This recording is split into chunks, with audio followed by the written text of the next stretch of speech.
we've talked a lot about the business. I want to talk about Greg Williams for a second. My least favorite topic. Oh, goodness.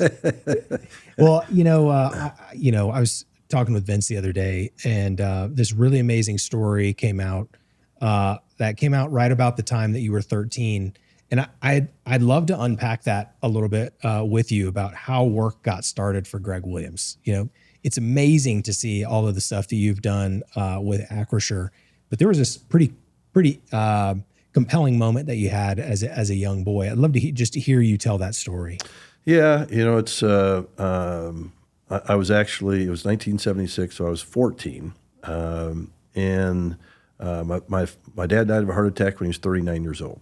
Wow. And so, there's other stories for other days, but as people say, wow, it must have been hard. And the reality is, of course, it's hard when you're 14 years old and your dad dies, but I have friends that, parents have passed, and unfortunately, even relatively recent, that, they say, well, it must have really been hard when your dad died at 14. I said, well, I never knew my dad as an adult. You got to know your parents as kids and as adults, and all that unique relationship you have with, mom and dad and son and daughter when you're in your 50s and 60s. And so, it was a 14, obviously a shock. I had an older sister, an older brother, and a younger brother. My sister was in college. My older brother was about to graduate from high school. I was a freshman in high school, and I have a younger brother who's in seventh grade. And so it all happens. You don't expect it, 39 years old, to happen. This was, we were not a wealthy family by any stretch. In fact, it was about 30 years old, I realized, we actually didn't have any money. So we never wanted for anything, but we didn't have any money. So my mom is not she's not an animated person. She's not, she's not a savvy business builder. She's not a business builder. She was a stay-at-home mom. And so a week after the funeral, she sat down, and the word I was searching for is dramatic. She's not a dramatic person in any way, shape, or form. That day she was. And when I say that, she knew what she was doing, and that she was needed to get my attention. And I'm a 14-year-old, and I'm running around and played sports. Young teenager. Yeah. It was track season at that time, so I was doing track stuff, and it was football season. I played football, or basketball. I played basketball, et cetera. So anyway, I'm kind of doing all of those things, and I never had a job in my life. I was always playing sports in whatever sport or whatever season it was. And so she sat down and she said, look, she said, there's a roof over your head and food on the table. You're going to always have that. But I got to go find a job. And this is 1976, where a lot of women didn't necessarily work then. So I got to go find a job. I'm going to go do that. Actually, the bank that my dad worked at hired my mom, which was a massive help to the family. And so her thing was, and her whole message was, he was pretty direct and pretty, kind of, her version and delivering it was a lot shorter than what I'm doing right now. But it was basically, it says, Greg, anything you want in life. You want, the football cleats you've got to, for in the fall coming up for football, you're buying them. You want clothes, you're buying them. You want a new car, or a car, not a new car. You get a car when you turn 16, you're buying, whatever you want, food and shelter, taken care of, anything else, it's on you. And so I'm kind of sitting there as, she's not dramatic, but, staring at me to make sure that I was paying attention. And so there's a pause, and she says, do you understand what I'm telling you? And I'm like, okay, I think so. And she said, well, if you need a minute to think about it, take the minute. It starts now. But yeah, it starts now. And so for me, it literally was in the blink of an eye, it was, okay, my dad died, and there was, that was tragic and sad and all the things that you expect it to be. But now what that actually means is hitting me. And so it's like, okay, life's going to just change. And so every available minute, I went from, getting prepared for a season. I still played, 3 sports in high school and all of that. But every available moment that I could work, I worked.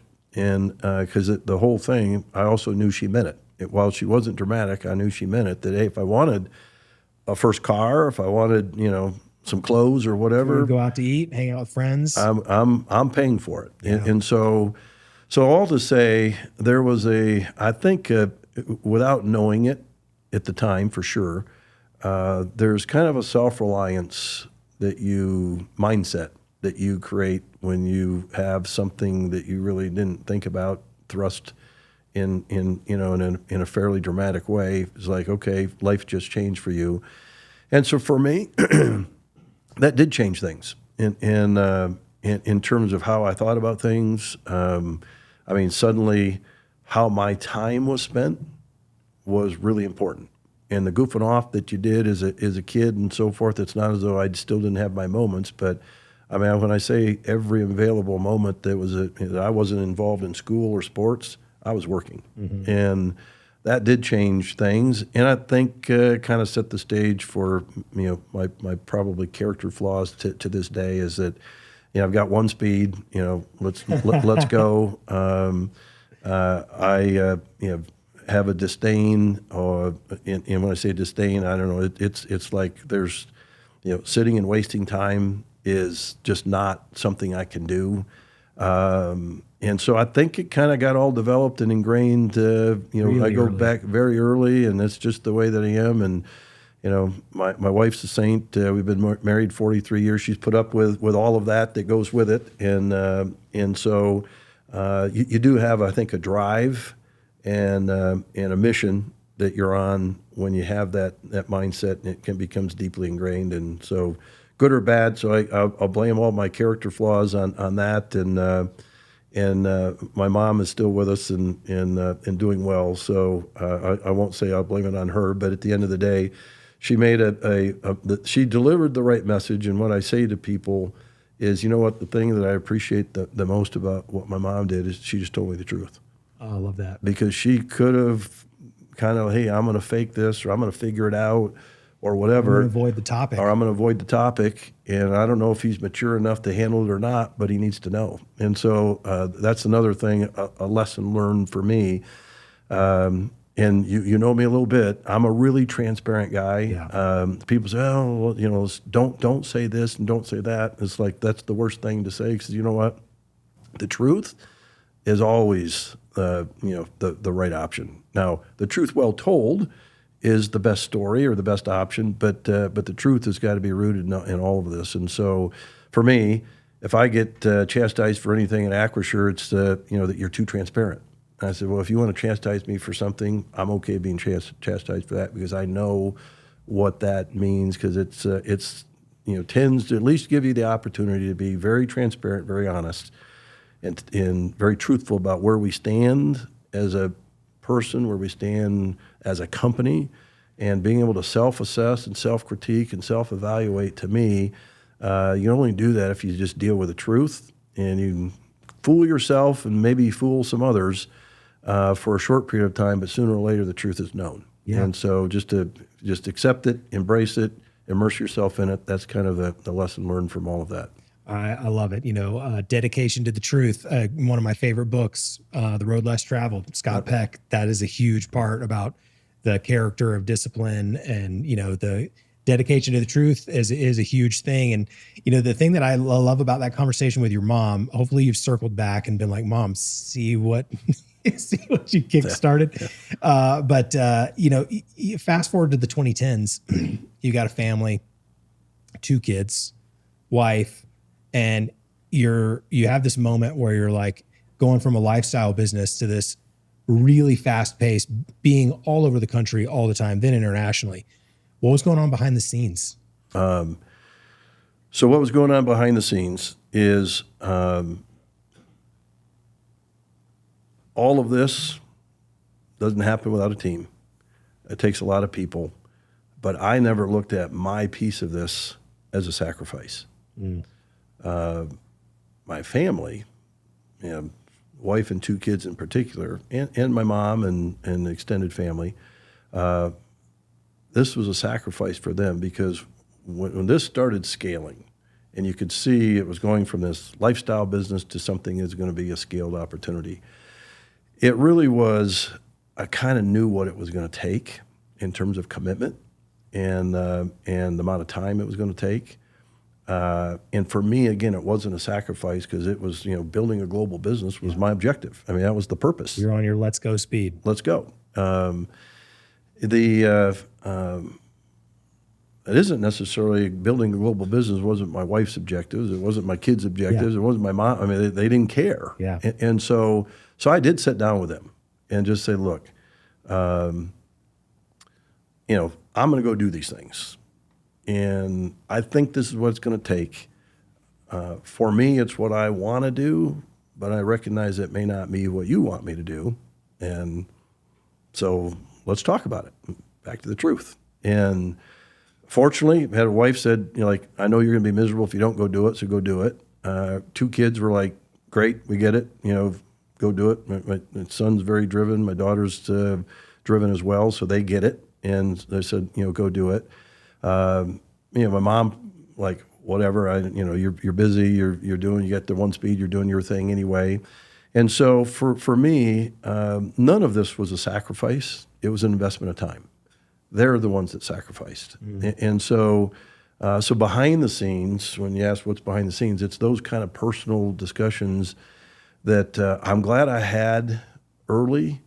Probably should have, you know, extended some of those conversations, because, you know, I got friends that I didn't see for, you know, years. And they're like, hey, what's going on? I've said, look, I'm busy, and you may not understand it, but I'm busy, and someday you will. And I've had a chance to kind of reconnect with a lot of them. But at the same time, you know, it was the others that sacrificed, not me. And that's just the way they look at it. And that's kind of how I dealt behind the scenes with what's it take to build something like this. And again, first and foremost, it takes a lot of help. Yeah. Well, how did that affect you?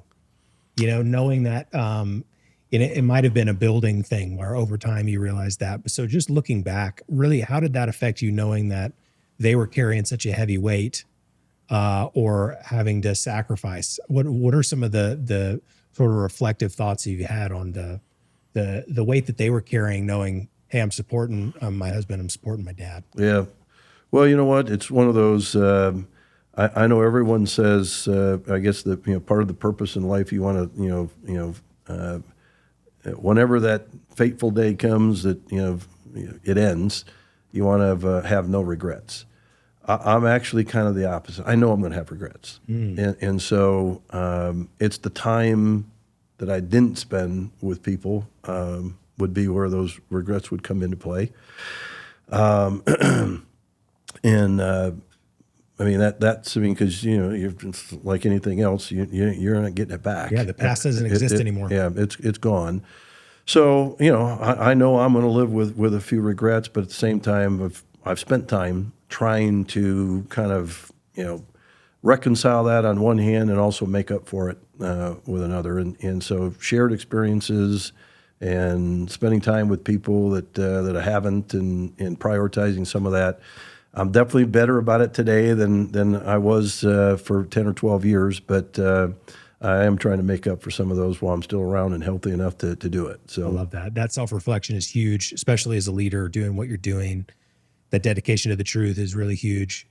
There's some big stuff that, you know, I think the things that people see, right? And this is one of the things I like to talk, you know, what's behind the glass, what's going on behind the scenes. You know, people see the Pittsburgh Steelers Acrisure Stadium. You know, they'll see you on a stage or, you know, somewhere. But one of the things that I really love is there were a couple of really big moments, right? I'd love for you to talk about the giving back that has happened, that you've really been intentional about. One of them, just the work with the Children's Hospital. I'd love to hear you talk about the Children's Hospital, and the work that you've done there. And then, obviously Michigan State. I'd love to just hear about those two. I mean, especially the Michigan State endowment. That's a huge one. You don't have to share the dollar amount. I know it was in some of the stories, but the giving back thing, I wonder what people may not see about that part of Greg Williams. Well, I think the thing that, and this is, again, these things happen because of epiphanies, or these things happen because it's just who you are, or lessons learned. There's a lot of reasons and things that can go into this.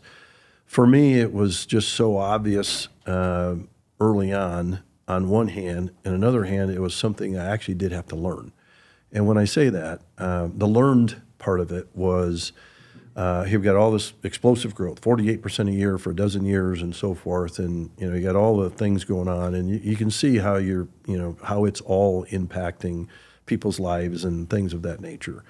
Then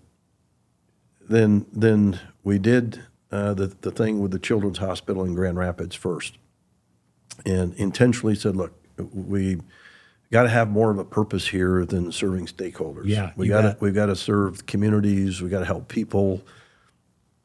I mean, what are we here for if we're not going to do some of that stuff? Absolutely. And they're just, it have to be important. And so we did intentionally went and spent time trying to find the right cause. And in the Children's Hospital in Grand Rapids, I mean, I think back about it now, it was like staring us in the face the whole time. Yeah. And yet we're spending time running around trying to find, who do we want? It's like, duh, it's right there. And so we went and met with them. And we reached out to them to say, look, we were going to, we want to get involved. And I don't think they really understood what getting involved means, because getting involved in my view is you get involved and you get involved. It's all in with the idea of we're going to have impact. And so we met with them. They went through the things that they were thinking about doing, and how do they better serve communities, and what are they missing, and they were very articulate about those things. And so we did the $15 million commitment to the Children's Hospital. And so it was something that was appropriate and right and fitting in terms of the impact that we were looking to have on a community. And meaningful. What I didn't understand until this is the learned part, is the inbounds that I was getting from employees. Whether it be emails, text messages, people stopping in the office, and just that I didn't even know, and saying, thank you.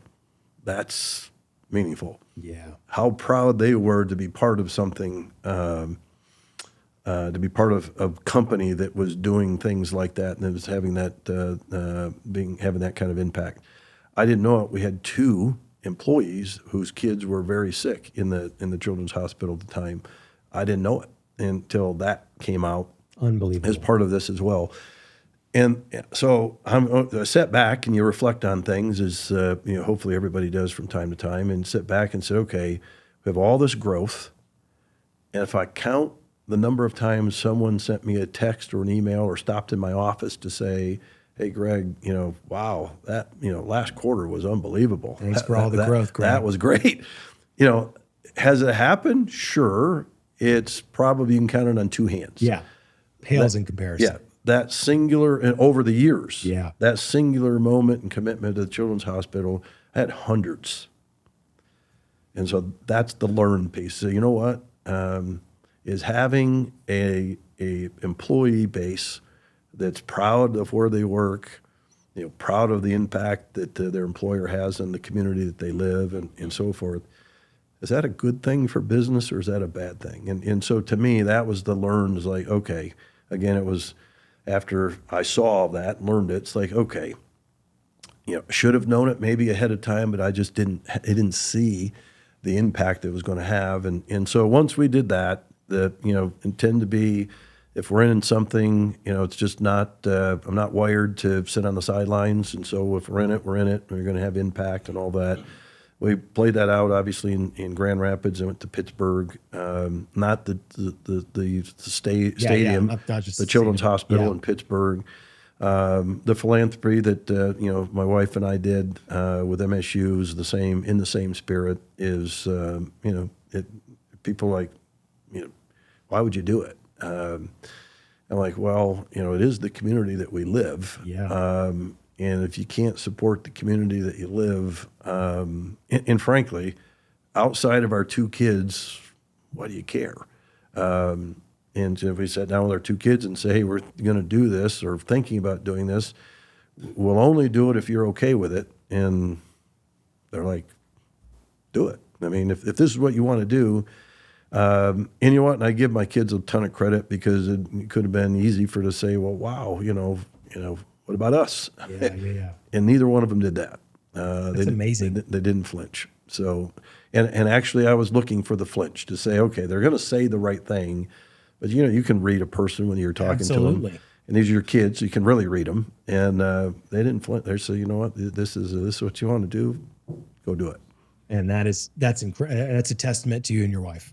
Well, thank you. It was probably, candidly, and I'm not saying this because she'll probably listen to this. I'm not saying it for that reason, but more her, because if you think about what I was doing, running around, trying to build a global business, she was, raising the family. It's amazing.